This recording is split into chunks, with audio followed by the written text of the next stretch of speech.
रमापति कीन्हा, क्या अपराध रमापति ने किया था?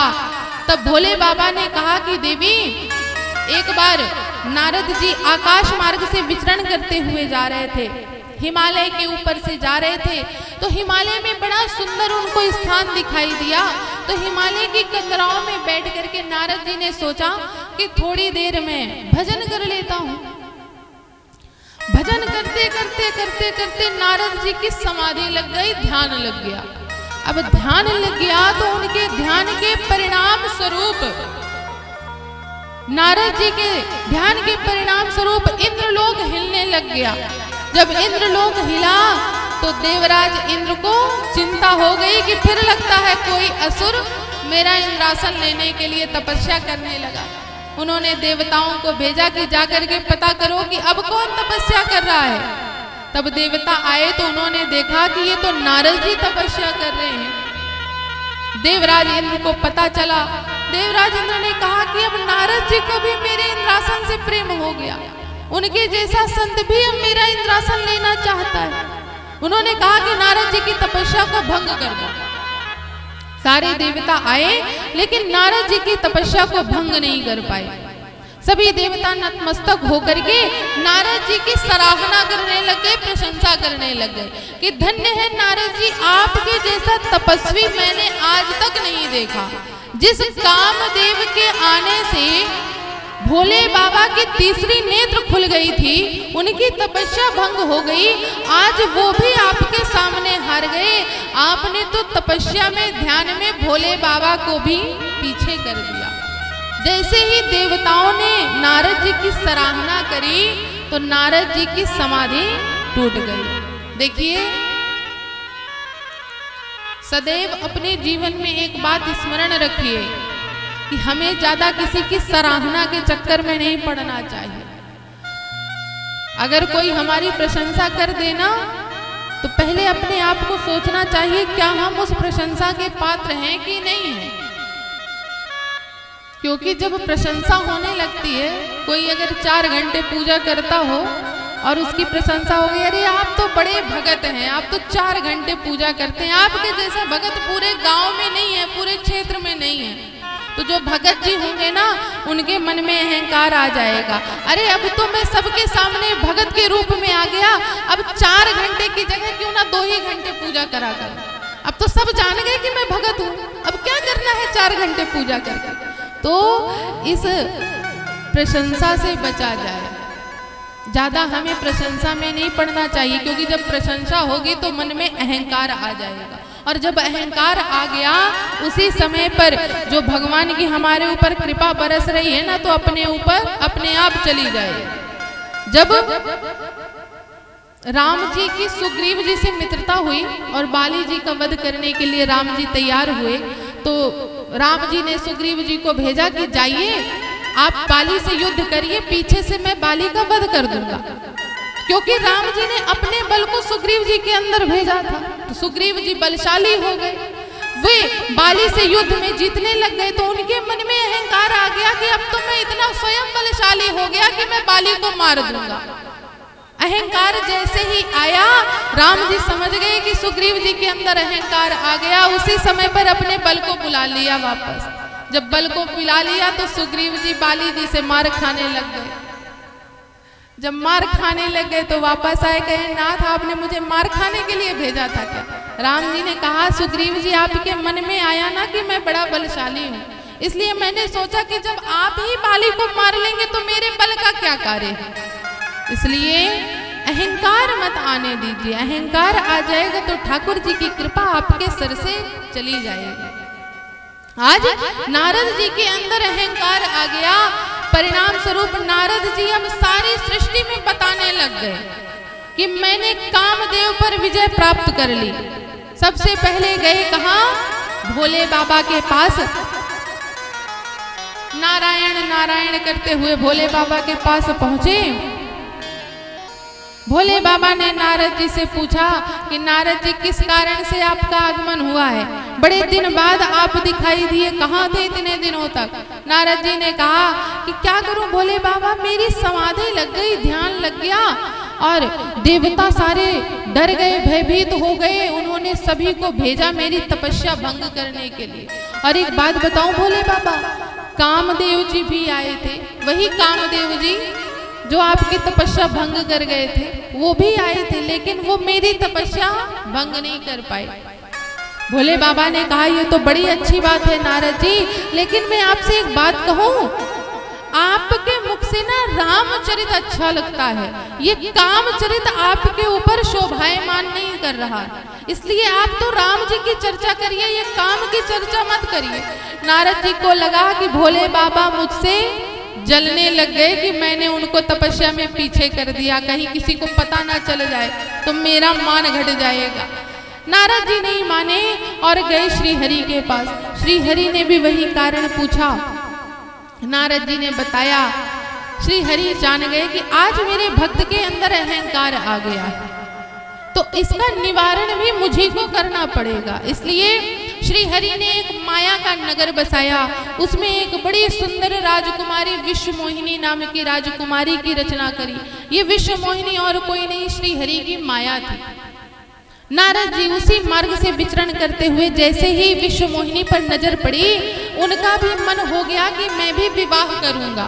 जब भोले बाबा का दूसरा विवाह हो सकता है तो क्या मैं पहला विवाह नहीं कर सकता? एक विवाह तो मैं भी कर सकता हूँ, क्या मैं भी विवाह करूंगा। बड़ी सुंदर राजकुमारी है। नारद जी नीचे उतरे, राजा जी से मिले। राजा जी ने कहा कि नारद जी, कल मेरी पुत्री का स्वयंवर है, आपको भी आना है। नारद जी ने कहा ठीक है।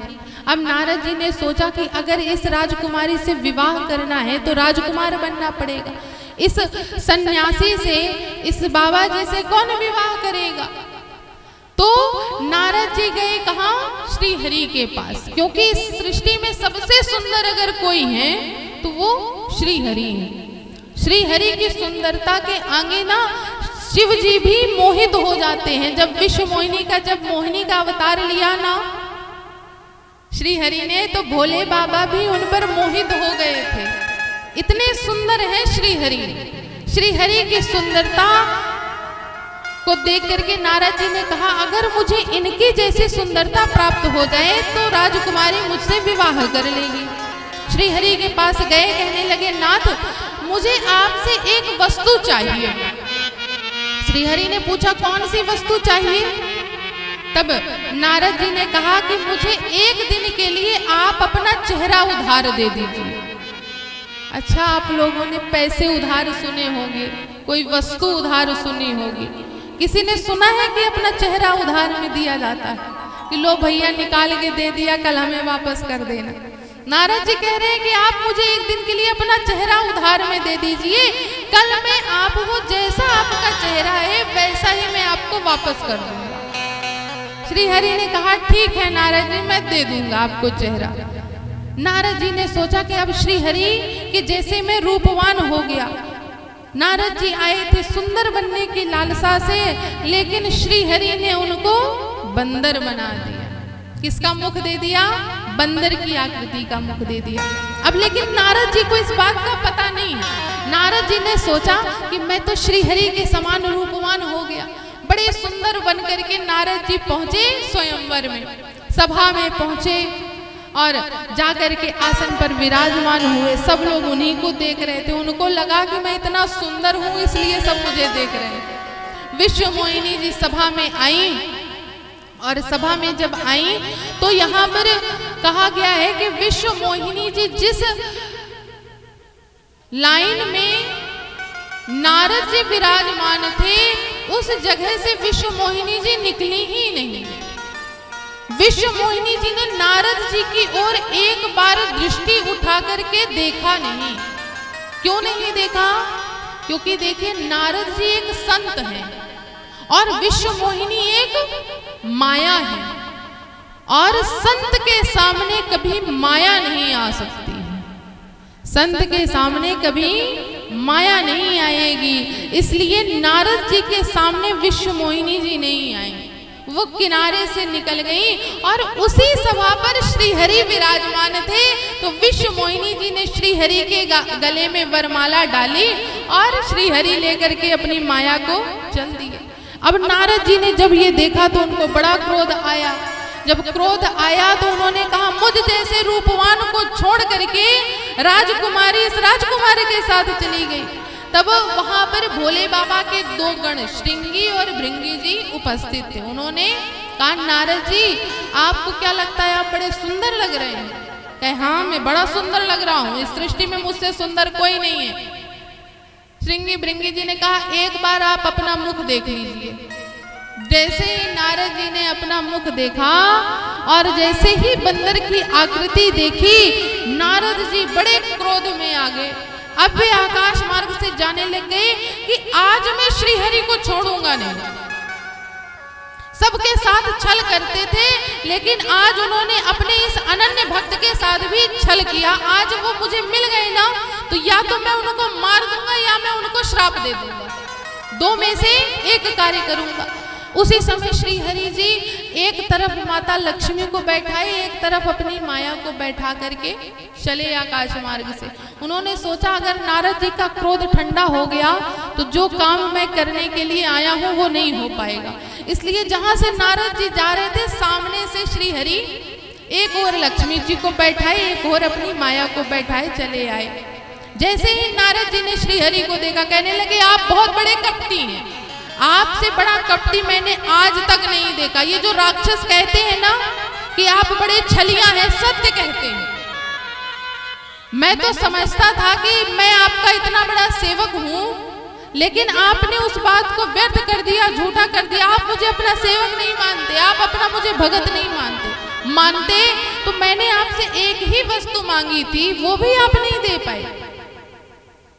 आपसे बड़ा कपटी मैंने आज तक नहीं देखा। क्रोध करते करते करते करे अंततः नारद जी ने श्री हरि को 3 श्राप दे दिए। पहला श्राप कि जिस कारण से मैं इस नर मनुष्य योनि में आया हूं ना, आपको भी एक दिन मनुष्य योनि को प्राप्त करना होगा, मनुष्य योनि में जन्म लेना होगा। पहला श्राप। दूसरा श्राप, जिस प्रकार से आज मैं विश्व मोहिनी के लिए व्यथित हूँ, व्याकुल हूँ, आपको भी एक दिन अपनी भार्या के लिए व्याकुल होना पड़ेगा, आधीर होना पड़ेगा, वियोग सहना पड़ेगा। और तीसरा श्राप, जिस कपि की आपने मुझको आकृति दी है, वही कपि आपके भार्या को पुनः लाने में सहायता करेंगे। ये मेरे 3 श्राप हैं। श्री हरि ने उन तीनों श्रापों को शिरोधार्य किया और नारद जी के ऊपर से माया का प्रभाव हटा तो नारद जी को अपनी गलती पता चल गई। जब गलती पता चली तो उन्होंने श्री हरि से क्षमा मांगी और उन्होंने कहा कि मेरे जो तीनों श्राप है ना, ये नाथ वापस हो जाए, ये आप पर लागू ना हो। तब श्री हरि ने कहा कि नारद जी ये सब मेरा ही किया हुआ है, आप इसमें चिंतित मत होइए, ये मैं चाहता था इसलिए ये ऐसा हुआ।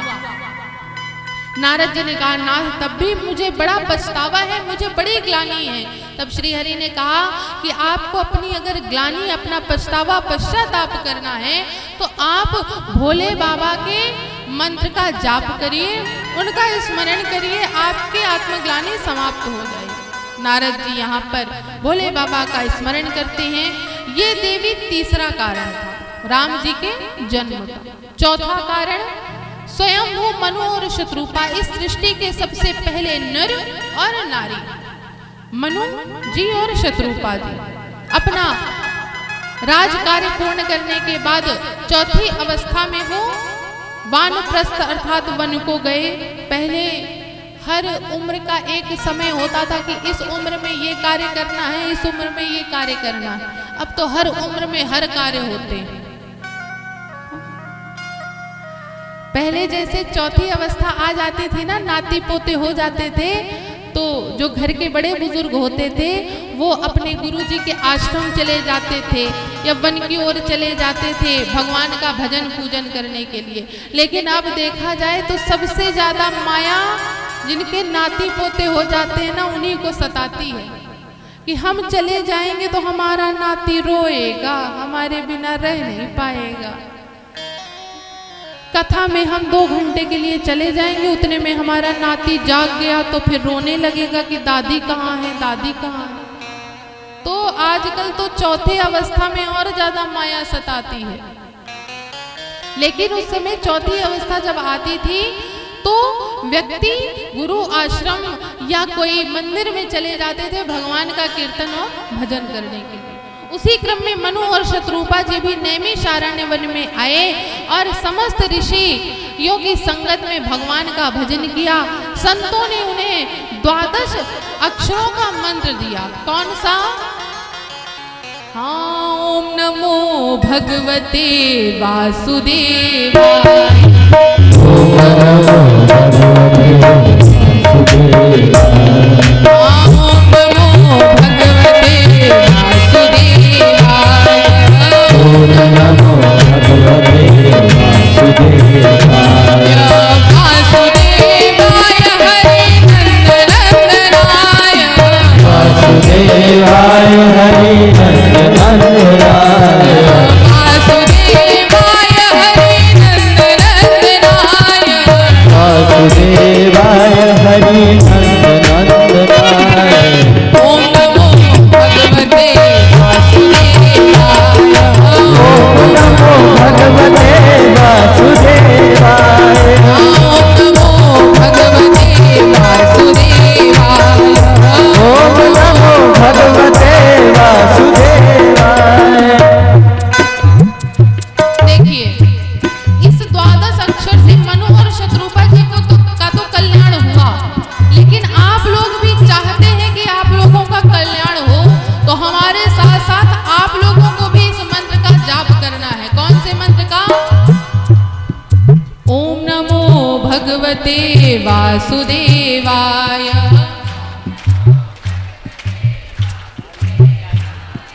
पीछे वाले नहीं बोल रहे, सोच रहे हमारी तरफ तो नजर जाएगी नहीं, अंधेरा है, क्या दिखाई देगा कि हम बोल रहे हैं कि नहीं बोल रहे। लेकिन देखिए, हमको सब कुछ दिखाई दे रहा है कि कौन बोल रहा है, कितना बोल रहा है, कितनी जोर से बोल रहा है।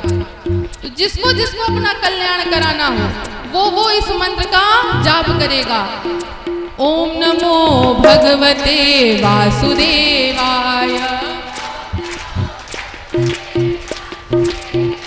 या ओम नमो भगवते वासुदेवाय।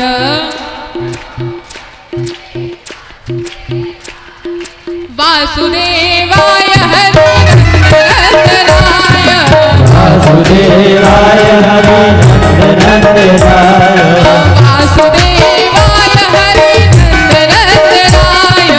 वासुदेवाय हरि नंदनाय। ओम नमो भगवते वासुदेवाय। ओम नमो भगवते वासुदेवाय। ओम नमो भगवते वासुदेवाय। ओम नमो भगवते वासुदेवाय। वासुदेवाय वासुदेवाय वासुदेवाय। बोल दे श्री आनंद कंद भगवान की जय हो। अच्छा, एक बात बताइए, नींद किसको किसको आ रही है? किसी को नहीं आ रही? क्योंकि कल बहुत लोगों ने कहा था कि 11 बजे कथा नहीं, थोड़ी और देर तक कथा होनी चाहिए। अब अगर सोने लग जाएंगे तब तो फिर जल्दी कथा विश्राम कर देंगे। आप नहीं सोएंगे ना, पक्की बात है। और वैसे भी आज तो राम जी का जन्म है, देर तो होगी ही होगी। तो यहाँ पर मनु और शत्रुपा जी ने ओम नमो भगवते वासुदेवाय 12 अक्षर मंत्र का जप करके स्वयं श्री राम जी और सीता जी के दर्शन किए। श्री सीताराम जी के दर्शन किए। आकाशवाणी सबसे पहले हुई तो मनु और शत्रुपा जी ने कहा कि हम आकाशवाणी से मानने वाले नहीं हैं, हमें तो आप साक्षात दर्शन दीजिए। तब श्री सीताराम जी ने मनु और शत्रुपा जी को दर्शन दिया। मनु और शत्रुपा जी ने जैसे ही भगवान के दर्शन किए, उनके मन में लालसा जाग गई। और जैसे ही भगवान ने पूछा कि आपको क्या वरदान चाहिए, तो मनु और शत्रुपा जी ने कहा कि चाहूं तुम ही समान सुत, मैं आपके जैसे पुत्र की कामना करती हूँ। मुझे आपके जैसे पुत्र की प्राप्ति हो जाए तो आनंद आ जाएगा।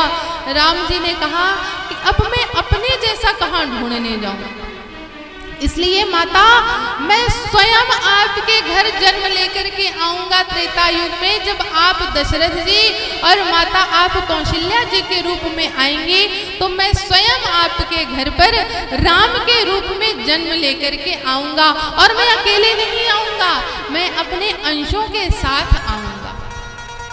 मनु और शत्रुपा जी प्रसन्न हुए, भगवान अंतर ध्यान हुए। ये राम जी के जन्म का कौन सा कारण था, कौन से नंबर का कारण था?